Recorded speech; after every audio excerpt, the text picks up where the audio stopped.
Happy Thursday, guys. Welcome to WagerTalk TV. I'm Carmine Bianco. This is Stoppage Time. This is our final edition with EPL games. We'll be back next week with one show, likely on Tuesday, where we'll look at some of the, maybe all three of the European Cup finals, the Europa League, the Europa Conference League, and of course, the premier club event, the Champions League final between Inter Milan and Manchester City. But we have some games to talk about this weekend, and they are the bottom of the standings. It is a relegation battle with Leeds, Leicester City, and Everton all trying to avoid relegation. With me to discuss it, Kevin Dolan, Bryan Power, and Nick Borman, all from WagerTalk.com. Guys, how's it going? Kev, you're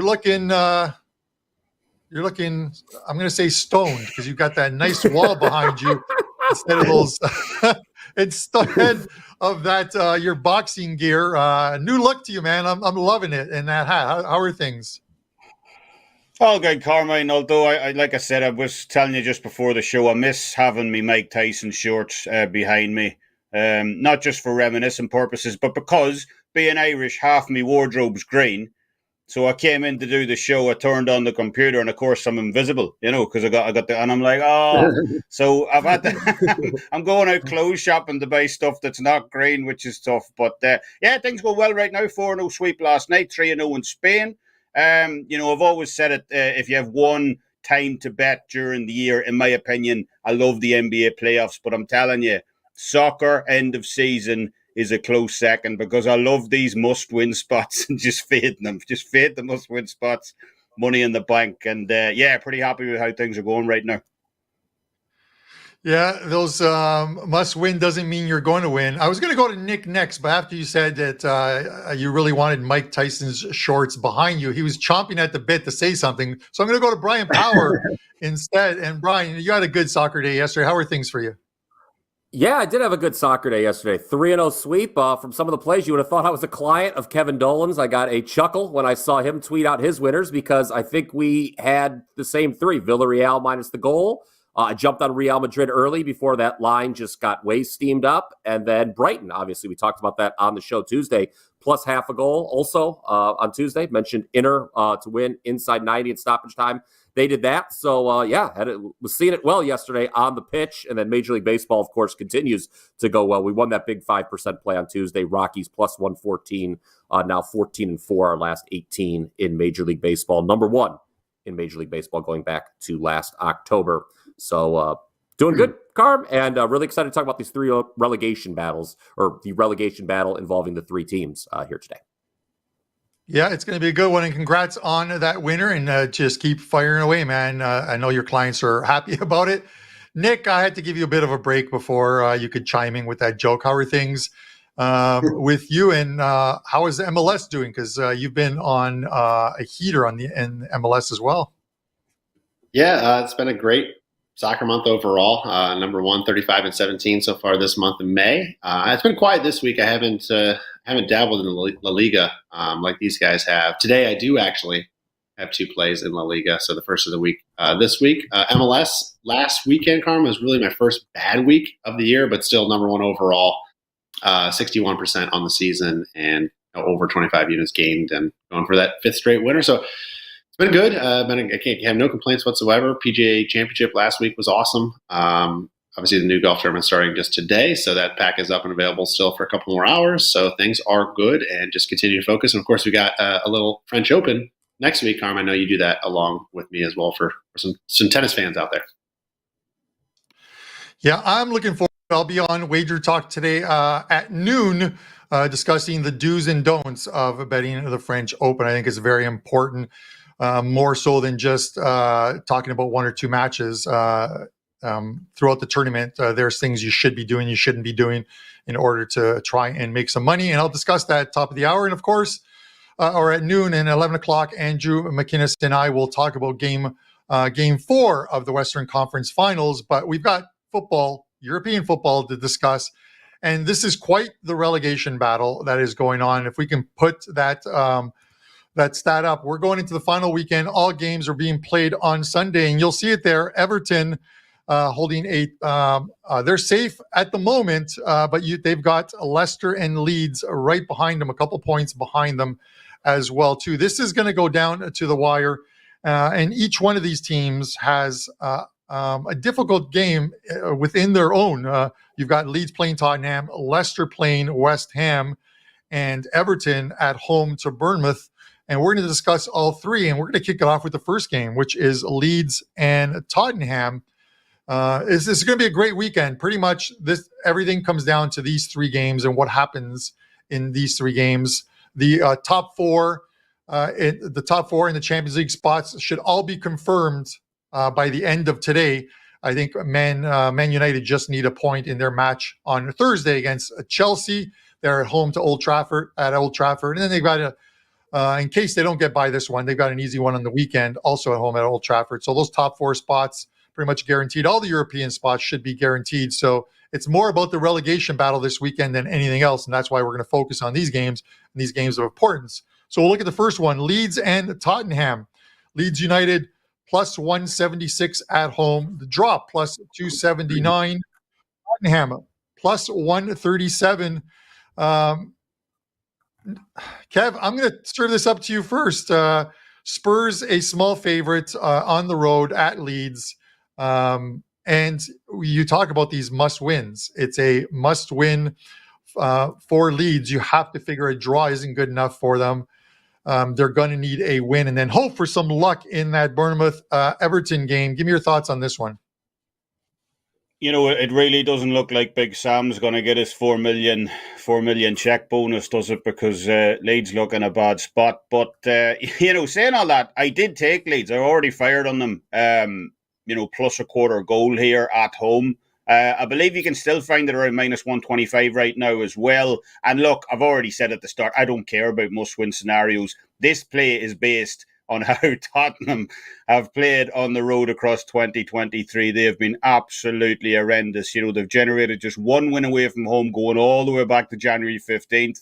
Their recent road record as well, it's loss, draw, loss. I mean, their last win on the road across any competition came all the way back in January against the mighty Preston North End in the FA Cup. So, to be actually laying a head start, I don't care who Tottenham are playing. This is like the fading Chelsea thing. I'll take whoever they're playing at home for small stakes. So not a huge play. It's only a 2% play for me because I really don't have much faith in Leeds either. But if I'm getting a head start with Leeds here plus a quarter goal, quite happy to take them in that spot against this abysmal Tottenham team on the road. Yeah, I get it, Kev. You look at Tottenham's record on the road through 18 games, 5 wins, 5 draws, 8 losses. Minus 8 goal differential. And in their last 5 games, they've only picked up 2 of a possible 15 points away from home. It's not the kind of record that puts, and I'll go to you next, Bryan. It's not the kind of record or form that gives you that feel good, fuzzy feeling that you want to take the Spurs here. I don't think this is a big statement, but I think you look at this game, and this very well could be Harry Kane's final game in a Spurs uniform. Give me your thoughts, Bryan. Sure. Yeah, I'll actually hit on Harry Kane right at the end. But just first, obviously, the common theme that we're talking about today is the relegation battle. I agree with Kevin's read on Tottenham. We'll get to that in a second as well. But we should point out that unlike the other two teams in the relegation battle we're talking about later, Leeds is facing an opponent that technically has something to play for. Tottenham, with the win and an Aston Villa draw or loss, can get into the coveted Europa Conference League spot from the Premier League. They would finish 7th, although you do have to wonder just how much they care about that at this point. This was a team that obviously had much higher aspirations this season. And as Kevin pointed out, just 1 win at the last 7 matches overall for Spurs. And it was against Crystal Palace, 1-0. 5 of the other 6 results during that span have been losses. Last time Tottenham went on the road in the league and picked up a victory against Fulham, January 23rd. So they have not been successful away from home. Now, Leeds' last win of any kind, April 4th, here at home, 2-1, gets Nottingham Forest since then, 6 losses and 2 draws, so they're not exactly in fine form either. We can understand why they're in the relegation battle. If they do, in fact, end up dropping, I think this is something I mentioned with Bayern Munich last week as well. dropping points from winning positions has killed Leeds this year. They've dropped 25 points. That is the most in the league, went up. It happened again on Sunday. They scored the first goal against West Ham and still lose 3-1. So I wouldn't be confident necessarily in taking either side to win. You could bet either, draw no bet, obviously. Light Leeds, slightly better price, but I'm not really into that either.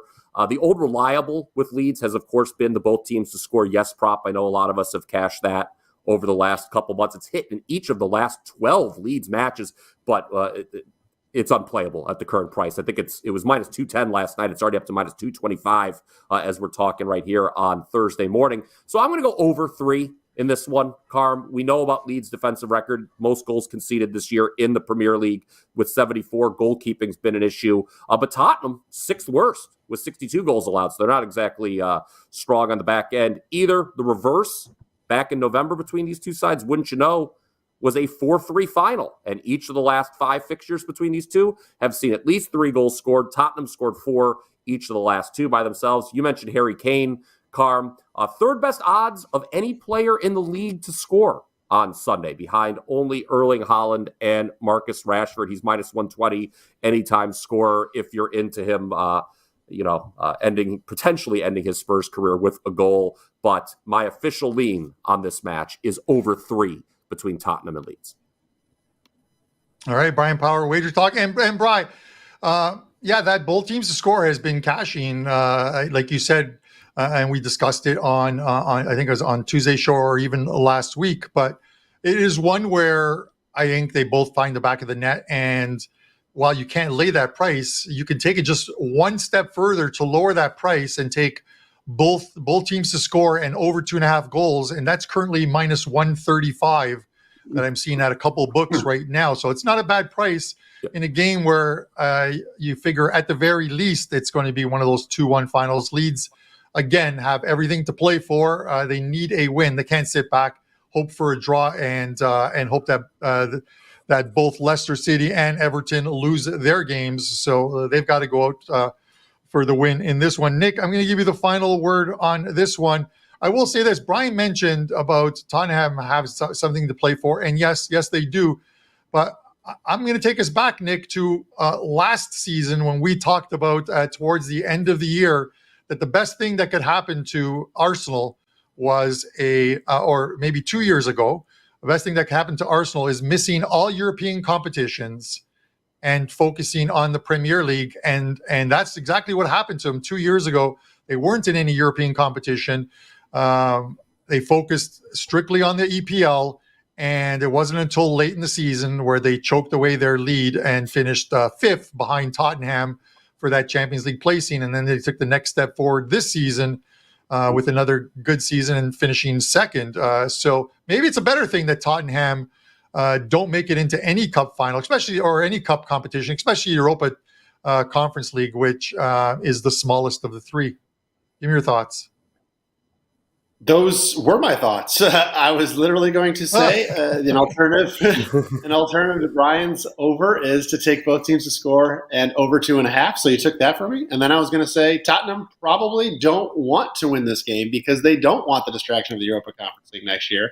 At least a club that big, you wouldn't think they do. Do they really care? So I don't know what else I got. That's it. I mean, I'll just add that the Spurs, they seem to have mailed it in like a month and a half ago, maybe longer. Their record Kevin hit on this, not only away, but just overall has been awful. 1 win in just their 11-7 matches overall. I mean, I guess they did have a tougher schedule, Newcastle United and Liverpool along the way, but you know what? They lost to Bournemouth. They lost to Aston Villa, who's pretty solid, and Brentford, who are pretty solid too. But ultimately, I just don't think they care anymore. I don't want to put any money on the Spurs. I don't mind Kevin's play on Leeds because, again, not because Leeds have to win. Kevin's 100% right, and I'll hit on this in the other 2 matches about how a team that has to win, just their price becomes inflated these last couple of weeks. But just because Tottenham probably don't want to win. I agree, Carm. I think there's more to be said for them missing Europa Conference League than there is for them trying to get it. So I don't have much more to add. I like the over as my official play, over 3 goals, but the alternative, both teams to score and over 2.5, is pretty attractive as well. All right, Nick Borman of WagerTalk.com. And yeah, Nick, listen, I get it. At the end of the day, and we sort of come full circle with what with what Kevin said at the very beginning, which was, the must wins are sometimes the best ones to fade because teams, the prices might be a little inflated, and just because they're supposed to win doesn't mean they're going to win. And Spurs are going to go out there trying to score. They're going to go out there trying to win a game. And like I said, this very well could be Harry Kane's last. I think there's going to be a lot of turnover on this Tottenham team with a new manager coming in. And they're not a team that normally spends a lot of money, but in the offseason. But if they lose Kane, because he's going to want to go somewhere where he can play Champions League. He doesn't want his talents wasted on just domestic league play. He wants to be in a cup competition and ultimately the premier cup competition, which is the Champions League. All right, guys, let's get on to the second game. West Ham and Leicester City. The odds on this one, Leicester City minus 104. The draw is plus 289. West Ham plus 255. Bryan, I'm going to go to you first on this one. It's pretty straightforward for Leicester here. It's not a win and get in, but it is win this game and then hope for some help from Bournemouth. A draw or a Bournemouth win will get them in based on goal differential. If Everton draw, the goal differential will get Leicester into this. A win and you're not a win and you're in, but a win needed from Leicester City here. Where are you going? Well, what Leicester needs here, guys, is an attack, certainly that is a little stronger than what we saw from them on Monday in that 0-0 draw with Newcastle. Leicester had just one shot on goal the entire match, and it came in stoppage time. And they created just 0.08 XG for that match. They completed only 123 passes. That's their fewest in any match in 7 years.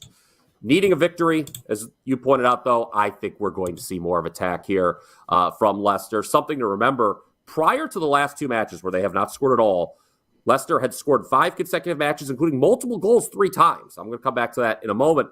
But first, West Ham, they're on the beach after coming back from a goal down to beat Leeds last weekend. So they've got nothing to play for here whatsoever. The Hammers have been in good form recently with 4 wins in their last 5, but you got to figure they're peeking ahead to that Europa Conference League final, guys, against Fiorentina. That's their most important match the rest of the way. And while this is Leicester's, and betting Leicester to win doesn't really roll off the tongue. It sounds kind of bad, but especially because they've won just once in their last 16 matches. It was here at home, though, 2-1 over Wolves, April 22nd. They have the second most losses in the league. Only Southampton, who, of course, is already relegated, has more. But I'm going to live a little here, guys, and take Leicester to win. They did beat West Ham in the reverse 2-0 back in November. And something I wrote about prior to Monday's draw with Newcastle is that Leicester had been averaging 2.23 expected goals per 90 under Dean Smith. They care here. West Ham doesn't. And the Hammers have the 3rd fewest away goals in the league this season. We know, must win doesn't mean will win, but I think Leicester gets the full 3 points they need here, Carm. All right. I tend to agree with you on this one. Nick, Bryan talked about that game against Newcastle, and if you were someone who had money on Newcastle, it was quite possibly one of the most frustrating games. The final XG numbers that I saw for that game were 2.35 for Newcastle, 0.08 for Leicester City, and Leicester had one shot on goal, and it was right at the end of the game, and it was some divine intervention, pun intended, from Nick Pope, the goalie for Newcastle, that kept what looked like a sure goal out of the net, and we'd be talking about something different with Leicester this week for this weekend, and in that a win would get them in had they secured all 3 points there. Do we see some? We've got to see some offense from them. Do we look at a total again this weekend? Maybe, but I haven't zeroed on the total. I've actually zeroed in on the side here. And if you watch the show long enough, you know that there's nothing I like more than going after Kevin and arguing against Kevin. But I kind of think Bryan has become my new Kevin, and now I'm going to argue Bryan because I don't agree at all with Leicester being the play here. And, of course, that's the fun of this show. See, I look at this as, yes, Leicester have to win. West Ham don't have anything to do in the league play, but this is West Ham's last game speed match for 2 weeks before that correct conference final, right? We got 2 weeks time. So I kind of look at this as a big game for them to keep momentum going. They want to play this game. They want to put their best players on the field. There's no need to rest. If it was this weekend, next week, yeah, but I think this is kind of important for them to get on the field and play well. So I'm looking at the opposite way. And I think because of the situation in the table, like if we go back 3 weeks, do you think Leicester is minus 105, minus 110 favorites here? I mean, that's what I'm looking at. I don't. I think maybe it's plus, I think it's minus a quarter of a goal, which probably is a plus 130, plus 140 type of a favorite at home, just because both teams have, underperformed this season. So I don't like at all taking Leicester in this game. They've won one time in their last 16 matches. What the hell do I want to put money on a team that's won one time in 16 matches for, given anything? I don't care what they have to do. So I don't like it. I'll take the head start on West Ham, who I think are going to show up. Like if you wait to right before kickoff and the lineups are poor for West Ham, okay, that's fine. But right now, as it stands, my belief is that they're going to line up pretty strong. And if they do, I'm very happy grabbing that head start on West Ham. And if you look at their play recently, I have talked about this before when we've done Premier League matches. West Ham has been a huge underperformer in the Premier League. They started off the year terribly, but they really weren't playing that terribly. They just could not score and they could not get results. That has flipped. And the second half of the season, they've performed much, much better. And obviously that's translated into the Europa Conference League, which I know is not the strongest, but their results are good there as well because they're playing consistent again. They're actually getting the results that they've been able to generate all year. So 5 losses in the last 18 matches is all we're looking at right now for West Ham. 3 of those were City, Liverpool, and Newcastle. So they're playing well.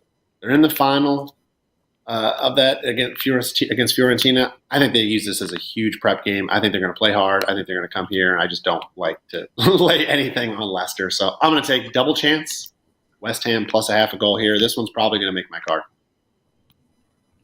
All right, Nick Borman, WagerTalk.com. Kev, you're going to get the final word on Nick.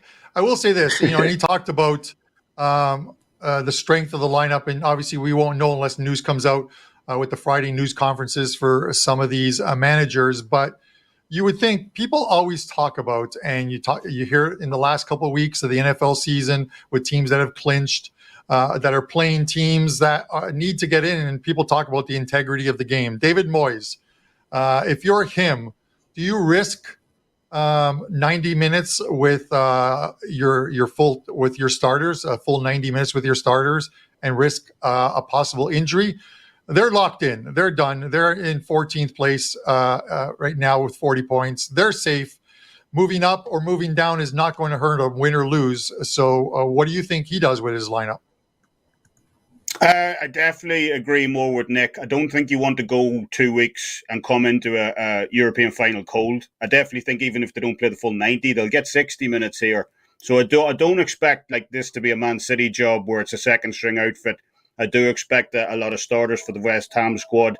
And look, we've often seen in these types of games as well, when they're being all played at the same time, a large portion of the fans in the ground usually have those earpieces attached. They'll have one eye on the pitch, one eye listen to what's going on in the Everton game as well. So while the King Power may be full of life for the first 30 to 45 minutes of this game, if Everton take a 2 or 3 goal lead against Bournemouth in the other game, I mean, can you imagine the dampener in the stadium going into the break? I mean, and that's almost what's expected, right? Everton priced up as over -2 under favourites in that game. I mean, that's just ridiculous. So, just like I talked about in the last game with Tottenham, I'm not really interested in the must-win nature of this game, because if Everton do go up early in the other game, this game could well turn into a bit of a damn squib. So I would suggest, at least if you're interested in backing Leicester, I would be more inclined to take them on the first half, because at least then the Everton game won't impact it so much. But like I said, no interest in backing Leicester. 22% win rate inside the King Power Stadium this year,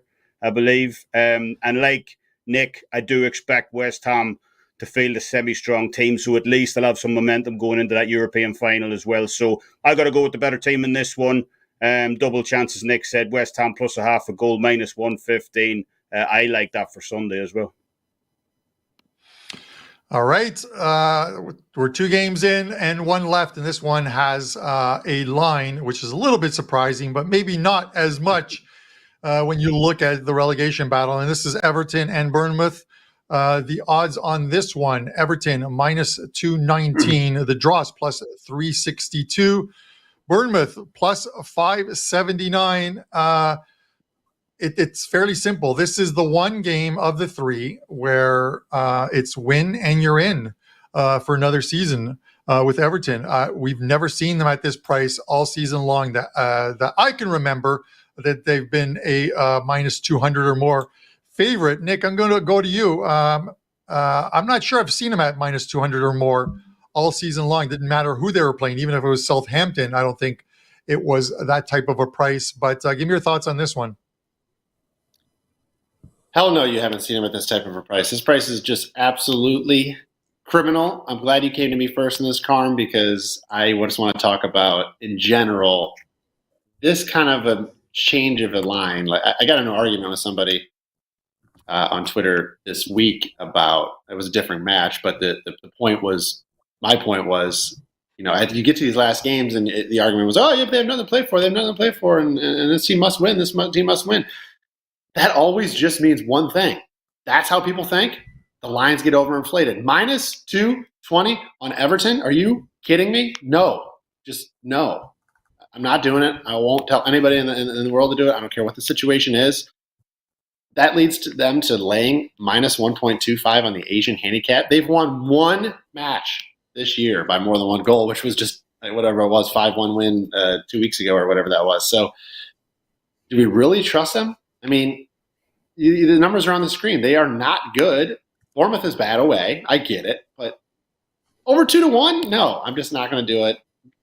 I'm not going to touch this game, I'll be honest, because Bournemouth don't have much to play for. And I really don't know what their motivation one way or the other will be. Maybe you look at the end of the season, it's really the manager that controls, obviously, who's going to be on that field. Once the players are on the field, though, they're going to play hard and they're going to try to win and score. I don't think the defense will be there for Bournemouth, so that's what worries me, because what's the point of putting in a lot of effort defensively if you don't really have much going on? But they'll try to score because that's fun, right? So I don't know what to do on the total either, because I don't think they'll try to play defense, but Everton's got a lot of skin, obviously, in the game. But the side is just, it's criminal to me. So if anything, gun to my head, I would probably take Bournemouth plus 1.25, because sometimes nothing to play for and just going free willy can work in your favor versus being all puckered up on the back end like Everton's going to be here with a must-win situation. So I don't like the price at all on Everton. I said that, but Bournemouth plus 1.25. Okay, maybe if you force me to play something, that's how I would go here. But I hate this game.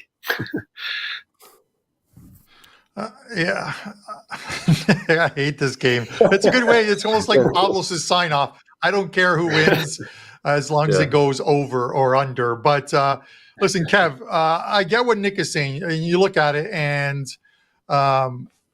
I thought Bournemouth was going to get relegated to this season. Obviously, they played well in the second half of the season, strung some wins together, and they've won 3 of their last 4 on the road, getting wins at Leicester. Obviously, a bad one for Leicester, and a win at Tottenham, and then I think at Crystal Palace before losing let me see here, at Southampton before losing to Crystal Palace.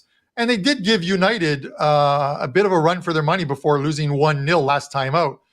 They're going to want to play. They're going to come out to play. Is them wanting to come out and play a bad thing for Everton? Well, look, I'll just start with I wouldn't back Everton at this price, even if Frank Lampard was in the dugout. It's crazy. Someone needs to get arrested for this, misleading the public, fraud, string them up by some charge or something, because I don't know how you can get Everton at this price. I don't like a side like Nick. I don't, it's hard to get involved even at the plus 1.25 lean Bournemouth. But I quite like goals in this one, because as you said, you would expect Bournemouth to come out a bit fast and loose, nothing to play for.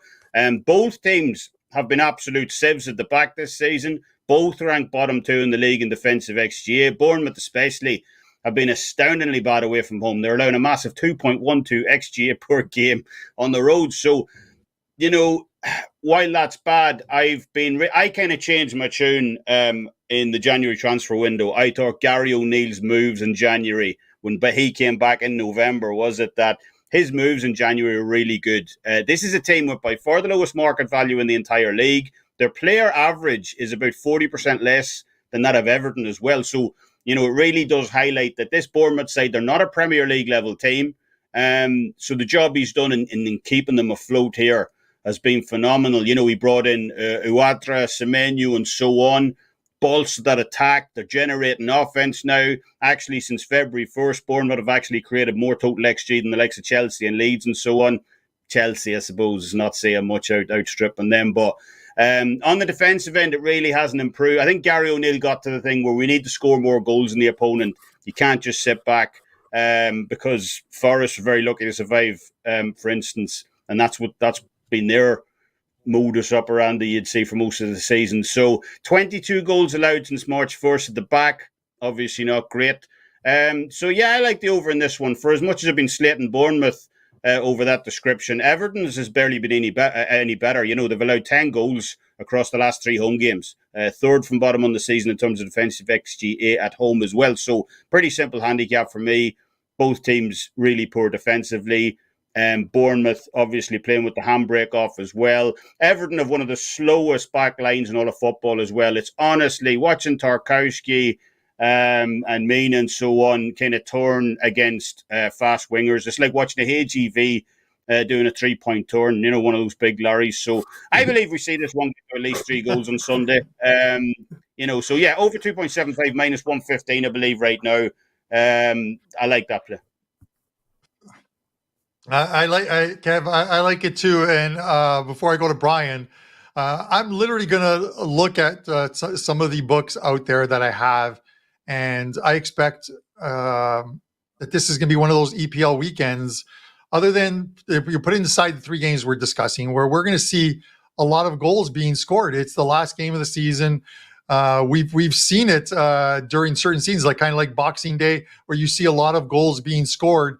And just do a couple of a bunch of round robins. I think it's called like the Lucky 15, where you take a bunch of 2-teamers and 3-teamers and 4-teamers.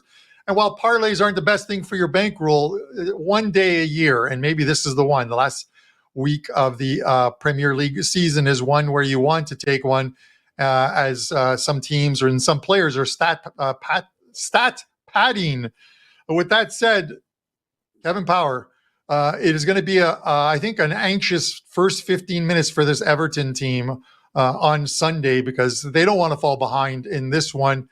And that, as Kevin said, a lot of the players, or not the players, but a lot of the fans are going to be on their phones watching scores. The last thing they want to do is fall behind against Bournemouth here. What are your thoughts? Yeah, obviously, just echo what these guys said. It's a must-win tax for playing here. You could never play Everton north of minus 200, or really as a favorite in general. You asked about their line history, Carb. Looking here, they not only have they not been a favorite north of minus 200, they haven't been a favorite period the last 10 matches. 8 of those, they've been an underdog plus 300 or higher. So this is certainly rare territory for the home team here. And here you talk about must-win, not meaning will win. Here's the thing. Kevin talked about, the supporters listening to what's going on elsewhere. Certainly I'm sure someone on the club is as well. It's not necessarily must win for Everton if Leicester and Leeds don't win. So that's the other thing. You could get into a situation where, you're caught at the end and they don't need to win anymore. And then they don't care and they'll settle for a draw to survive. As for the number, it is worth mentioning. I do have Everton rated better than Bournemouth. Bournemouth is right at the bottom of the Premier League, neck and neck with Forest for worst expected goal difference, fewest expected points. Kind of what Kevin said. I think it's crazy that neither Bournemouth or Forest. Bournemouth has been significantly better since that transfer window. But you look at just the numbers over the course of the year, Bournemouth and Forest have the worst numbers in the league. For the record, I don't think Everton's a bottom 3 team. I don't think Leicester's a bottom 3 team. But obviously, at least one of them is going down. Bournemouth also have the second worst actual goal difference in the league, minus 33, ahead of only Southampton, who's, of course, gone. Bournemouth lost 3 straight overall. It was a win in the home finale last year for Everton that guaranteed their survival. Little magic last week as well. They got that was a big goal in stoppage time, their latest goal in any match in 16 seasons. So how do we bet this one if we don't want to lay the price with Everton? Look, if they don't give up a goal here, I think they're in good shape. Yes, the back end has been leaky all season, but Everton to keep a clean sheet is my play here at plus 120. I just mentioned Bournemouth has lost each of the last 3 matches. Well, they haven't scored neither of the last 2. And only 3 teams have scored fewer times on the road this season than the Cherries in the Premier League. I will roll the dice here yet again and take Everton. Yes, Everton to keep a clean sheet at plus 120. All right. I love it. 3 games: Leeds, Tottenham, Leicester City, West Ham, Everton, and Bournemouth. It sets up for a premier weekend and a Sunday where all games are being played, of course. There's one EPL game today. I know the guys on the show can't wait for that to start. They're all Chelsea fans waiting to watch Man United and Chelsea square off at Old Trafford this afternoon, I think 3 p.m. Eastern time. Guys, before we get to the recap and see what everyone has up at WagerTalk, I want to mention the Champions League's final obviously is coming up on June the 10th. I have a play up at WagerTalk. I've done this since 2018 where I put up my Champions League play. I add a bunch of prop plays prior to obviously the game leading up to the game, and you get it for only $1 over at WagerTalk. It's my way of a customer appreciation. You get it for basically $1, the price of a donut or small coffee. And in my analysis section, there are some great deals as well too. And there's a link right now to get Kevin Dolan, who has his Europa Conference League play up, and you can get his for $1. It's our way of thanking you guys for tuning in, not only live, but also watching the videos later and just following along during the European football season. So we'd like to thank you as well for that. All right, let's get into the recap section, and we are going to go to Nick first. We'll have a look at what you had up as far as your leans, and let us know what you have going on at WagerTalk. Yes, there is my middle finger graphic on the Everton Bournemouth match. Good, I'm glad we put that on the screen. So what I have going on my page right now is you can get the PGA pack for a couple more hours today. That is in play now, but my plays are outright and leaderboard bets, and those are always live and adjusting in real time, so that you can grab those today. Honestly, you can play them on Saturday, and it's still fine. You might lose some value on the number if one of the guys is doing well, but it is still available.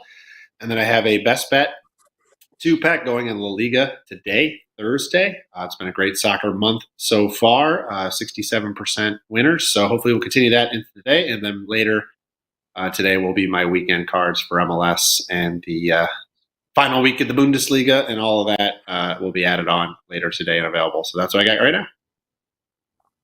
All right, sounds good, Nick. Best of luck to you, and just keep that MLS, those winners pumping out. Kev, I'll go to you as well too. You've done extremely well over the last year in MLS as well too. Let us know what you have up at WagerTalk. Well, we had a Thursday top soccer play actually up till about an hour ago, but it had to get pulled due to lane movement. Absolutely went crazy. So congrats if you jumped on that one early. Beyond that, we got a Euro double pack up for Friday. We got a 4% Bundesliga game of the week up for Saturday's card. Really looking forward to the Bundesliga card as well. A lot happening over there. And we have a huge 5% play up in the Norwegian Eliteserien for Monday as well. You can pick that up right now for only $9 as it goes on Monday. EPL and MLS plays are already preloaded for clients across the weekend. And use code ACCESS20 to get $20 off a 3-day all-access pass for yours truly. Get everything we release right through the weekend. So, yeah, hoping for another big one. Awesome. Go get him, Kev. And Bryan, we're going to close it off with you. Before I close off the show, let us know what you have up. And you got a fantastic MLB run going as well, too. Yeah, you mentioned the Premier League match that is taking place on that later today. I have a play on that. It is half price Thursday, so the producer's trying to mess with me, but I'm a professional. I'll get through this. It's half price Thursday here, so you can get that winner, that 4% winner, just 50% off. And MLB and NBA will be posted momentarily for today. You mentioned the great MLB run, Carm, 14-4 last 18, number 1 in baseball.